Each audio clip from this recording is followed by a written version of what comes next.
ಸಖತ್ತಾಗಿದೆ.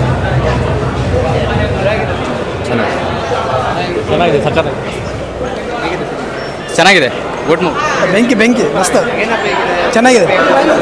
ಆ್ಯಕ್ಟಿಂಗ್ ಚೆನ್ನಾಗಿದೆ, ಎಲ್ಲ ಚೆನ್ನಾಗಿದೆ. ಓವರಾಲ್ ಒಳ್ಳೆ ಸ್ಟೋರಿ ಇದೆ, ತುಂಬ ಚೆನ್ನಾಗಿ ಮಾಡಿದ್ದಾರೆ. ನೋಡ್ಬೋದು, ಯಾವುದೇ ಥರದ ಆಡಿಯನ್ಸ್ ಮೋಸ ಇಲ್ಲ.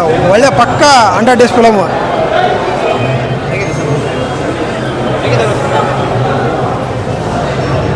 ಫಸ್ಟ್ ಹಾಫು ಚೆನ್ನಾಗಿದೆ, ಸೆಕೆಂಡ್ ಹಾಫು ಚೆನ್ನಾಗಿದೆ. ಸುದೀಪ್ ಎಂಟ್ರಿ ಮಾತ್ರ ಸೂಪರು. ಫಿಲಿಮ್ ಮಾತ್ರ 100% ಮುನ್ನೂರಲ್ಲ 1000 ಕೊಟ್ಟರು ಮೋಸ ಇಲ್ಲ. ಸಿನಿಮಾ ಚೆನ್ನಾಗಿದೆ. ಬಾಸ್ ಮಸ್ತಾಗೈತೆ. ಸೆಕೆಂಡ್ ಹಾಫ್ ಒಂದು ಚಿಂದಿ ಅದು ನಮ್ಮ ಸುದೀಪ್ ಅಣ್ಣನ ಮಾತ್ರ ಎಂಟ್ರಿ ಸೂಪರ್.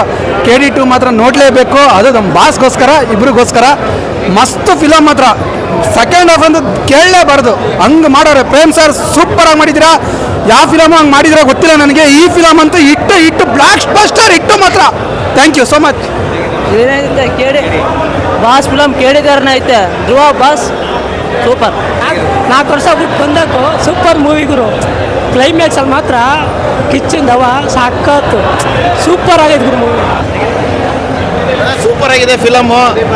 ಸುದೀಪ್ ಅವ್ರ ಎಂಟ್ರಿ ಮಾತ್ರ ಸೂಪರು. ಸೂಪರ್ ಆಗಿದೆ.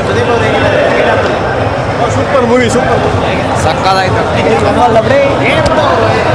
ಸಕ್ಕತ್ತಾಗಿದೆ ಗುರು.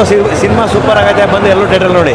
ಸೂಪರ್ ಬರ್ ಸಕ್ಕತ್ತಾಗೈತೆ. ಹೇಗಿದೆ ಸೂಪರ್ ಮೂವಿ ಮಾತ್ರ ಸಕ್ಕತ್ತಾಗೈತೆ. ನಮ್ಮ boss entry super. Sudeep fan ನಾವು. ಚೆನ್ನಾಗಿದೆ. ಸೂಪರ್ ಆಗಿದೆ, ಎಲ್ಲರೂ ನೋಡ್ಬೇಕು. ಹೌದು, ತುಂಬಾನೇ ಚೆನ್ನಾಗಿತ್ತು, ಸಕ್ಕತ್ತಾಗಿತ್ತು. ತುಂಬಾನೇ ಸಕ್ಕತ್ತಾಗಿತ್ತು. ಮತ್ತೆ ಪ್ರತಿಯೊಬ್ಬರದ್ದು ಕೂಡ ನಟನೆ ತುಂಬಾ ಚೆನ್ನಾಗಿತ್ತು. ಅದರಲ್ಲೂ ಧ್ರುವ ಸರ್ಜಾ ಅವರ ಒಂದು ಮುಗ್ಧತೆ ತುಂಬಾನೇ ಚೆನ್ನಾಗಿತ್ತು. ಪ್ರತಿಯೊಬ್ಬರು ನೋಡ್ಬೇಕು, ತುಂಬಾ ಚೆನ್ನಾಗಿತ್ತು. ಪ್ರೇಮ್ ಸರ್ ಸರ್ರಾಗಿ ಹಾಕಿಟ್ಟವ್ರೆ. ಚೆನ್ನಾಗಿತ್ತು ಸರ್, ತುಂಬ ಚೆನ್ನಾಗಿದೆ. ಕ್ರೇಜಿ ಸರ್ ಮೂವಿ ನೋಡಲೇಬೇಕು. ಸಕ್ಕತ್ತಾಗಿತ್ತು, ಬಂದು ನೋಡಲೇಬೇಕು ಸರ್. ಸಕ್ಕತ್ತಾಗಿದೆ, ತುಂಬ ಚೆನ್ನಾಗಿದೆ.